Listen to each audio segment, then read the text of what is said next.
atrium yang nanti menyebabkan dorongan, ya, dorongan darah ke arah vena cava, ya. Dalam hal ini berarti nanti akan diteruskan lagi ke vena jugularis. Jadi akan ada darah yang balik ke vena-vena besar dan nanti sampai ke vena jugularis. Itu terjadi ketika atrial sistole. Kemudian ketika aliran vena tadi berhenti, ya, maka akan menyebabkan tekanan vena yang menimbulkan gelombang A, yaitu yang gelombang A.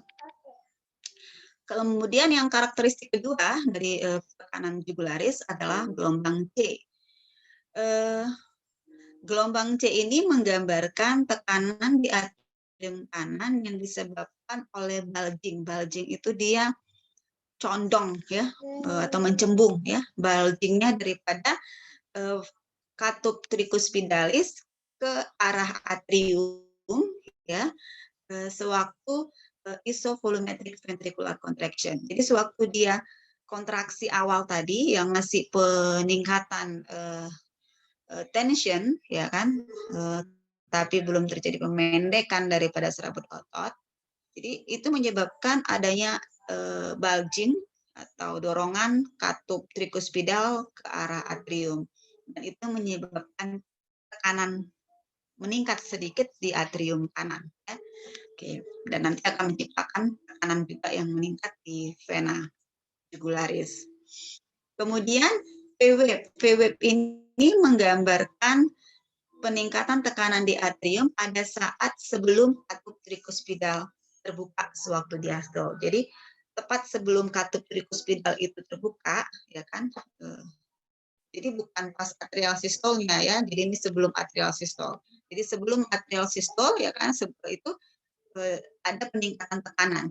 Itu sehubungan dengan semakin bertambahnya volume di atrium, maka tekanan di atrium akan meningkat. Sampai pada titik tertentu sebelum terbuka, itu membuat peningkatan tekanan. Ini yang disebut dengan gelombang V. Kemudian, gelombang-gelombang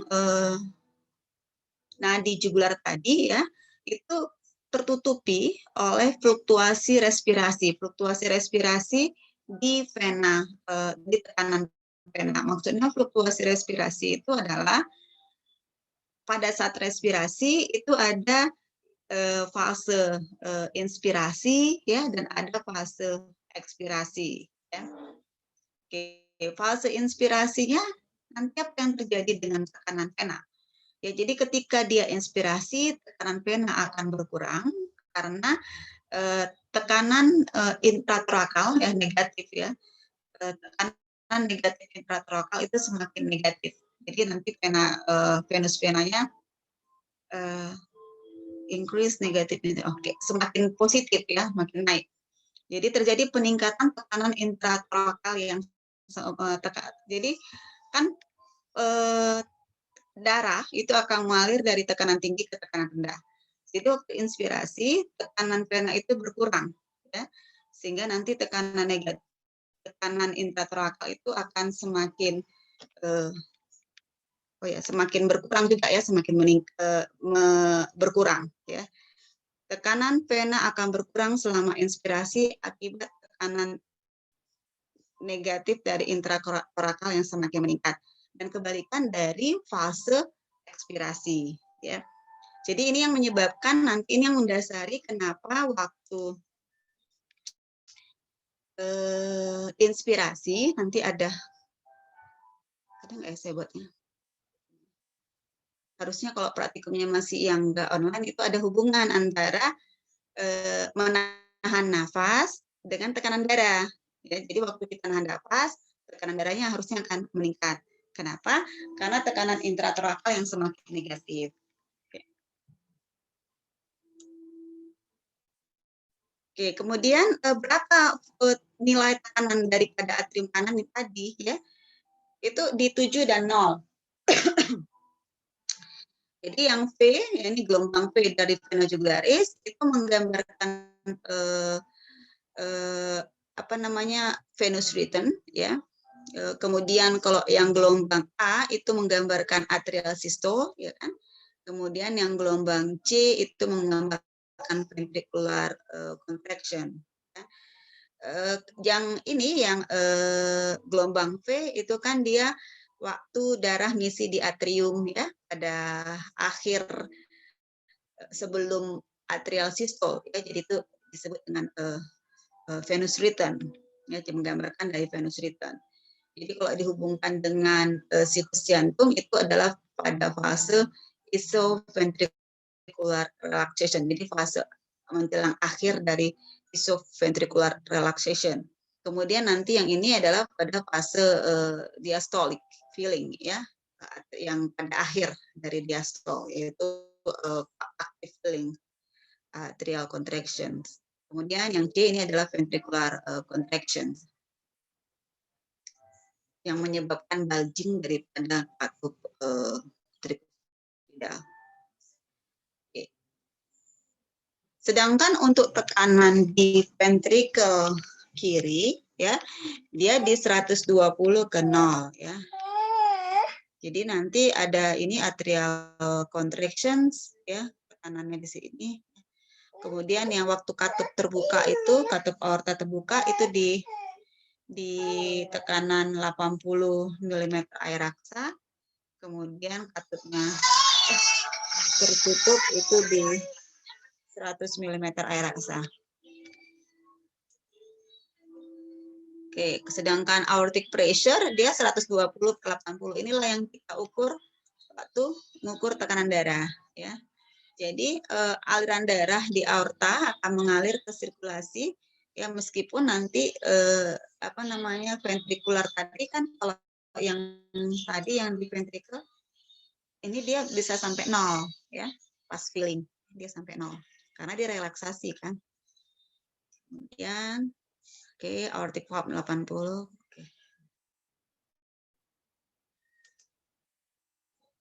Baru kita masuk ke suara jantung. Suara jantung sebenarnya yang normal itu cuma 2, suara jantung 1 dan suara jantung 2. Terus suara jantung itu cuma bisa didengar pakai stetoskop.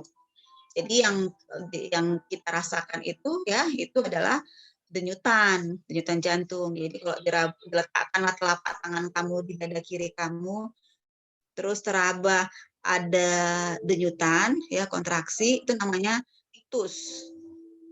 Ictus itu adalah kontraksi dari ventrikel, kontraksi yang paling kuat yang teraba, yaitu ictus. Nanti di klinis tentang pemeriksaan fisik akan dibahas. Tapi kalau suara jantung itu bukan itu. Suara jantung cuma bisa didengar pakai stetoskop. Ya, jadi jangan ada yang bilang suara jantung nggak pakai stetoskop. Ya. Oke. Kemudian kalau kamu baca buku teks ya, mudah-mudahan sudah ada yang baca. Biasanya suara jantung itu dia dituliskan itu loop loop loop loop. Jangan tanya saya kenapa dibuat loop loop gitu ya. Karena memang udah kayak gitu dia ya. Saya nggak baca pula kenapa dibilang loop loop. Tapi dia loop loop loop loop. Sesuai sih sama karakteristik daripada suara jantung itu ya. Coba kita lihat. Jadi yang pertama tadi loop ya kan, slightly prolong, jadi dia sedikit lebih panjang. Loop ya kan lebih panjang ya. Kemudian low, jadi dia lebih rendah intensitasnya. Ini disebabkan tadi udah dibahas ya waktu di siklus jantung, disebabkan penutupan secara tiba-tiba katup atrioventrikular ya, yaitu pada awal daripada ventricular systole. Ya, jadi pada fase sistole dengan durasi 0,15 detik dan frekuensi 25 sampai 45 Hz.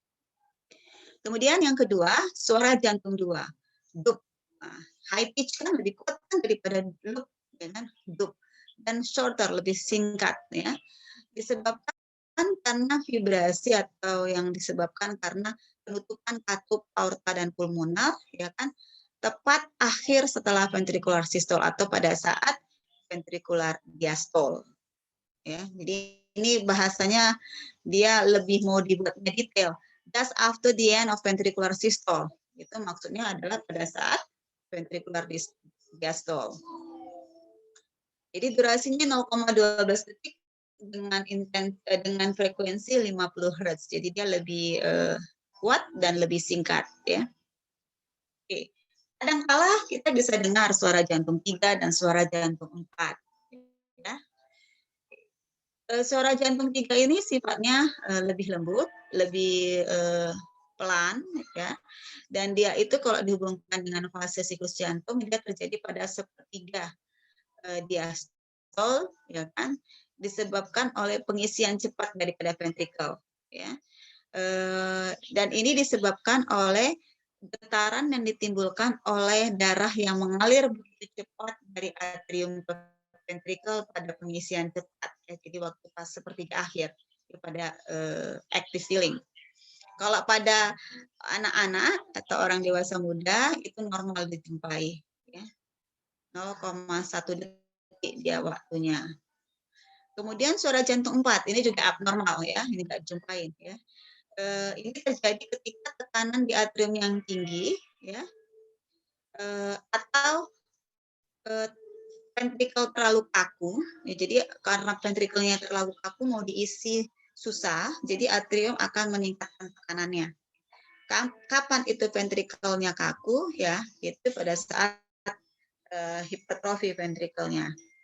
Sehingga nanti kapan suara jantung ini terdengar ketika pengisian dari ventrikel ya tepat sebelum suara jantung 1 ya. Dan ini jarang dijumpai. Jadi dia ini yang benar-benar abnormal. Jadi kalau suara jantung normal 3 itu dijumpai pada dewasa muda masih normal ya. Anak-anak masih normal ya, tapi kalau suara jantung 4 tidak. Jadi posisinya ini suara jantung 3 ya. Pas dia di rapid filling daripada ventricle ya.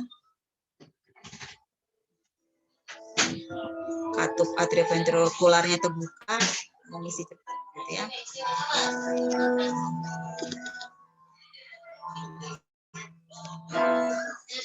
Kemudian suara jantung 4 ya kan.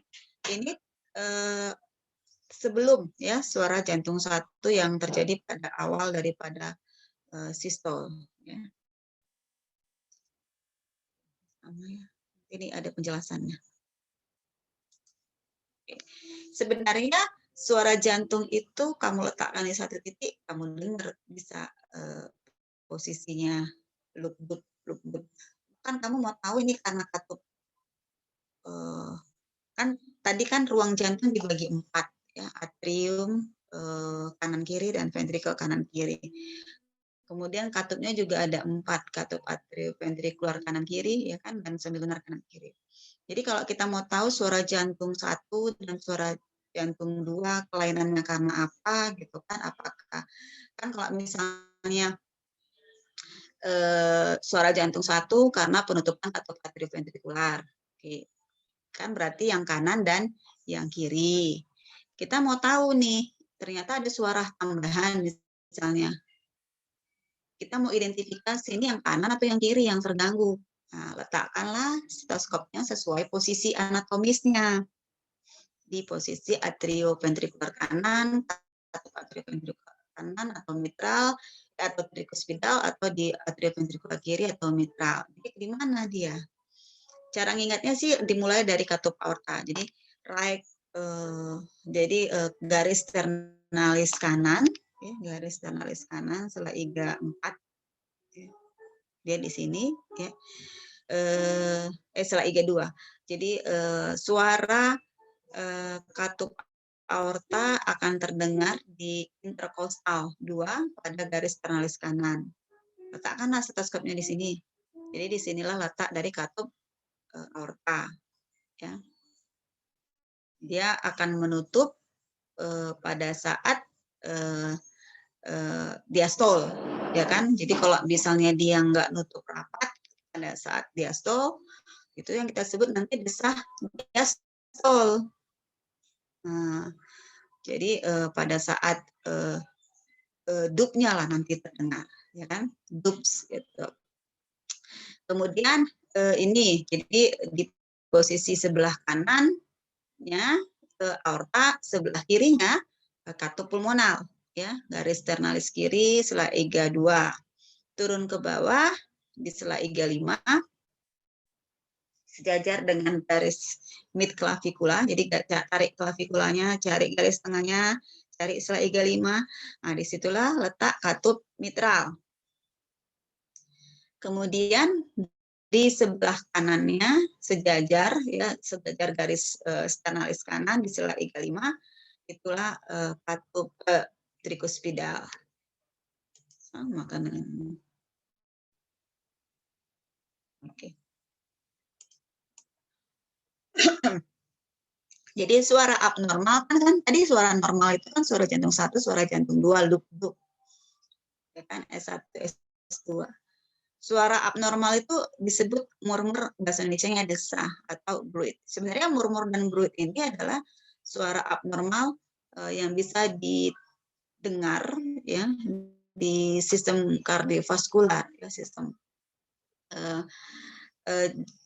yang lazim dipakai kalau dia didengar di jantung itu desah, ya, atau murmur.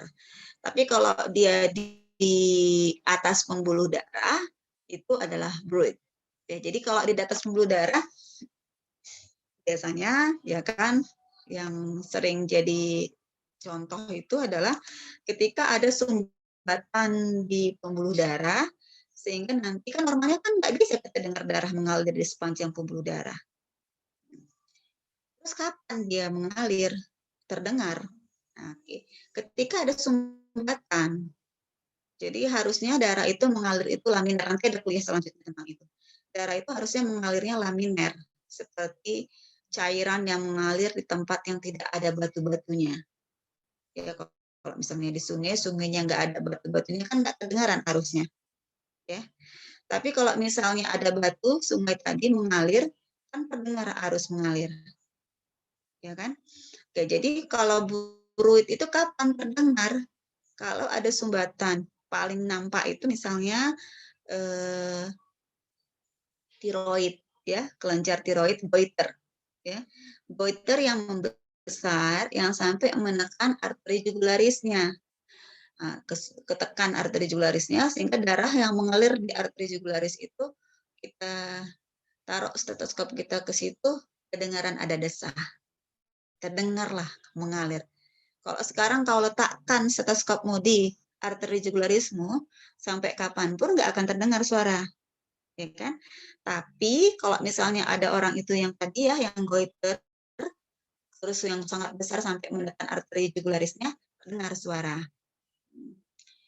Yang kalau yang normal, kapan? Waktu kamu periksa tensi. Kamu udah pernah terpraktikum periksa tekanan darah kan? Kamu membuat bruit sebenarnya. Kamu mengubah aliran darah yang tadi laminer menjadi turbulen.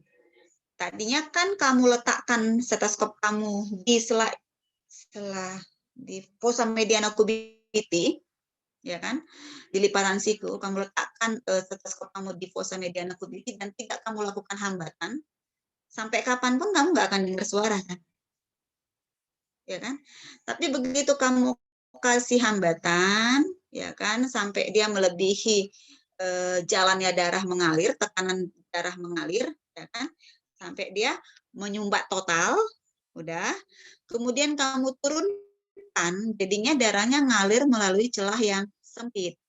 Nah, darah yang mengalir melalui celah yang sempit, itulah yang nanti menimbulkan suara atau turbulensi.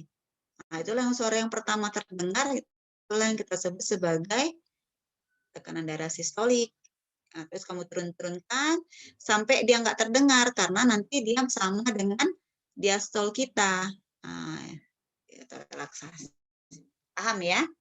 Konsep berpikir yang ngerti ya? Oke, selanjutnya kalau misalnya untuk jantung, ya, kalau misalnya katupnya menyempit, ya, atau yang kita sebut sebagai stenosis, ya, maka sama seperti tadi, darah akan mengalir menjadi lebih cepat dan menciptakan turbulensi. Nah, jadi katupnya menyempit, terjadi turbulensi, maka terdengarlah suara tambahan atau kita sebut sebagai desah. Atau ketika katupnya inkompeten itu nggak nutup rapat. Jadi misalnya kan waktu waktu darah ngalir dari ventrikel ke aorta, ya kan? Itu kan katup atrioventrikular kan harusnya nutup kan. Saya ulangin. Waktu ventrikelnya ejeksi, katup atrioventrikularnya kan harusnya nutup ya. Nah, jadi ada suatu penyakit katupnya nggak nutup rapat. Jadi waktu ventrikelnya ejeksi, kan tekanannya tinggi itu. Makanya ada darah lagi yang balik ke atrium dan menimbulkan suara. Nah, itu namanya regurgitasi atau insufisiensi. Jadi kalau waktu itu terjadi, waktu ventrikelnya kontraksi, darah balik ke atrium, berarti yang terjadi adalah, misalnya yang sebelah kiri ya, waktu ventrikel kirinya kontraksi, ya, darah balik melalui katup mitral ke atrium, berarti itu mitralnya insufisiensi, ya kan? Mitralnya regurgitasi. Maka desah itu akan kita dengar pada saat sistol. Ya, pada saat sistol, waktu dupsnya, ya kan? Berarti kan waktu sistol, ya. Di posisi katup mitral. Lihat lagi tadi posisi anatominya. Posisi katup mitral setelah iga 5 linea sternalis kiri, ya kan? Terdengar desah di suara jantung satunya, yaitu pada saat bukan di S1-nya sih, pas waktu dia, tapi pas waktu antara loop ke dup gitu. Loop ke dup itu kan durasi sistol, ya, karena loop itu kan awal dari isovolumetric ventricular contraction. Nanti untuk suara-suara jantung yang sampai apa-apa namanya, ya kan, itu nanti dari klinis, ya. Jadi saya di sini cerita konsepnya, paham ya? Jadi kalau misalnya dia ada, tadi saya ulang lagi, jadi kalau misalnya ventrikelnya kontraksi, ventrikel kiri kontraksi, itu terjadi pada saat sistol, kan? Ada darah yang balik. Nah, ada darah yang balik ke atrium karena mitralnya regurgitasi. Oke, selain itu kapan lagi bisa? Aortanya nyempit. Misalnya, aorta nyempit waktu ventrikelnya kontraksi. Nah, itu juga desah waktu sistol, tapi di katup aorta. Paham?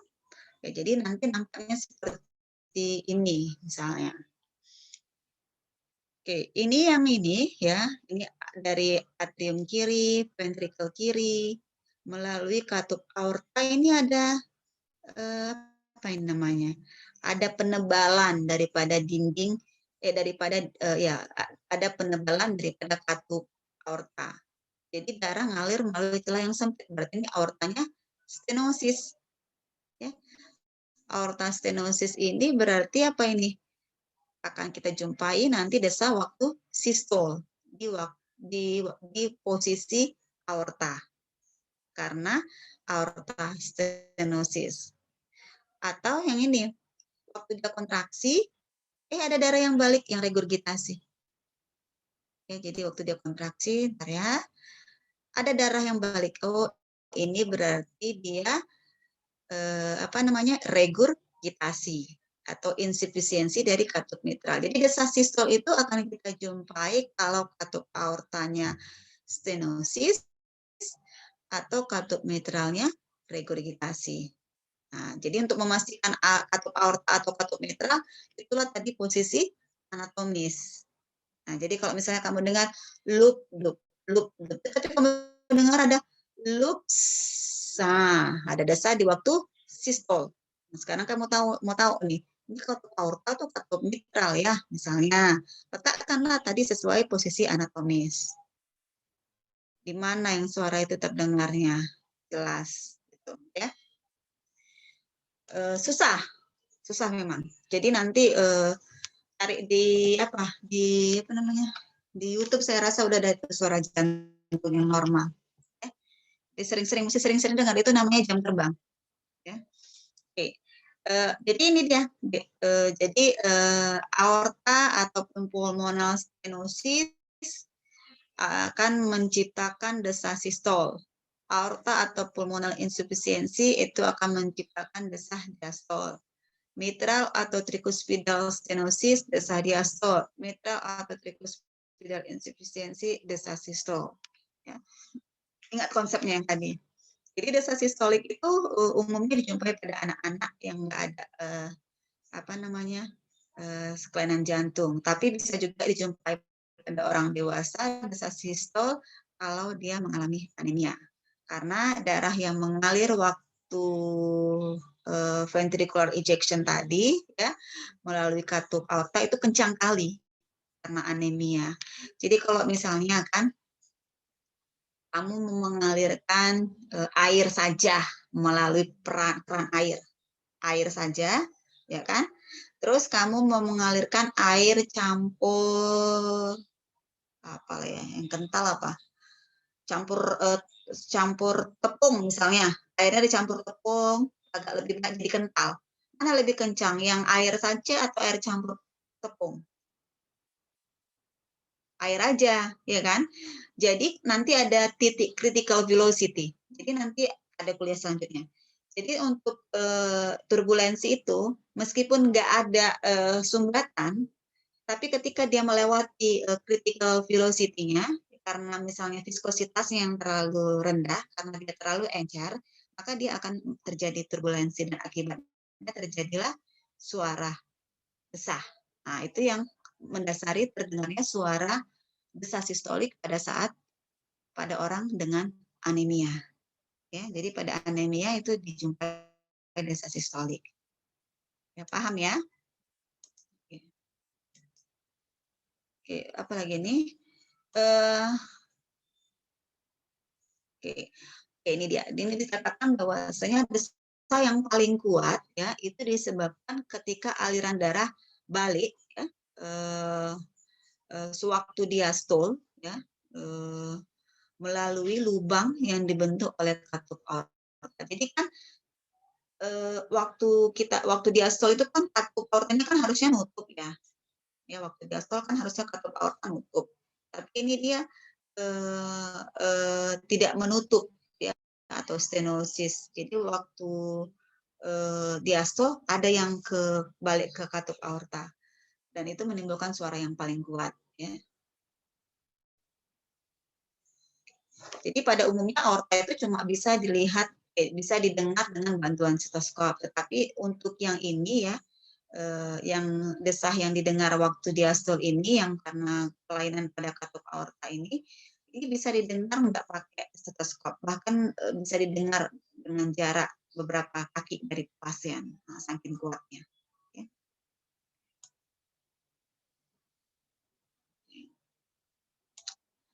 Kemudian ada nanti ekokardiografi. Ya, jadi gerakan dinding ya. Jadi ekokardiografi ini untuk menilai gerakan dinding jantung ya. Untuk menggambarkan fungsi jantung tetapi non invasif ya. Di mana nanti dia gelombang ultrasonik ya itu diteruskan ke transducer yang sebagai receiver. Jadi dia nanti melihat gelombang-gelombang tadi ya. Ditambah nanti dengan Doppler jadi bisa kita dengar suaranya ya. Dan bisa mengukur volume dan kecepatan darah yang mengalir melalui katup. Oke, kemudian nanti terkait dengan siklus jantung ya. Jadi tadi kan siklus jantung dari satu kontraksi ke satu kontraksi. Kalau misal berarti kan satu denyutan ya, satu kali kontraksi. Kalau misalnya dalam 60 detik atau 1 menit ada 70 kali siklus jantung, berarti dalam 1 menit heart rate-nya itu ya 70 kali gitu ya. Jadi heart rate itu adalah berapa kali jantung itu berkontraksi atau berapa siklus ya yang dilalui. Berapa kali jantung itu berkontraksi dalam 1 menit dengan nilai normal 60 sampai 100 kali per menit. Kemudian stroke volume atau bahasa Indonesianya volume sekuncup adalah jumlah volume darah yang dipompakan oleh ventrikel dalam 1 kali kontraksi. Kemudian cardiac output atau curah jantung adalah volume darah yang dipompakan oleh jantung dalam 1 menit. Jadi kalau ini 1 kali kontraksi, ini jumlah kontraksi dalam 1 menit, ya, maka cardiac output heart rate dikali stroke volume. Ya. Kemudian venous return adalah jumlah darah yang balik ke jantung. Jadi normalnya venous return itu sama dengan nilai cardiac output. Diastole adalah masa relaksasi daripada jantung, sistole adalah kontraksi, sedangkan tekanan diastole itu adalah tekanan paling rendah dari sistem arteri sewaktu diastole dengan nilai normal 60 mm air raksa, sistole adalah tekanan paling tinggi daripada arteri sewaktu sistole dengan nilai normal 120 mm air raksa. Volume darah itu sekitar 5 liter. Oke, jadi kontraksi. Nah, ini dia saya bilang. Kondisi jantung itu normal kalau kondisi kontraksinya reguler dan sinkron. Jadi kalau dia nggak sinkron, namanya nggak reguler, namanya aritmia. Jadi kalau heart rate-nya tidak reguler, namanya aritmia. Katup jantungnya normal, terbuka lebar, tertutup rapat. Kalau dia terbukanya kecil, ya kan, nggak terbuka lebar, itu namanya stenosis atau menyempit. Tapi kalau dia ada bocorannya, ya, atau tertutupnya nggak rapat, itu namanya regurgitasi atau insufisiensi. Kontraksi kuat, kalau dia nggak kuat kontraksinya, nanti itu gagal jantung. Kemudian pengisiannya tidak adekuat, itulah juga abnormal filling. Ini jadi gagal jantung diastolik, ini gagal jantung sistolik. Oke. Kita lanjut aja ya. Slide berikutnya ya.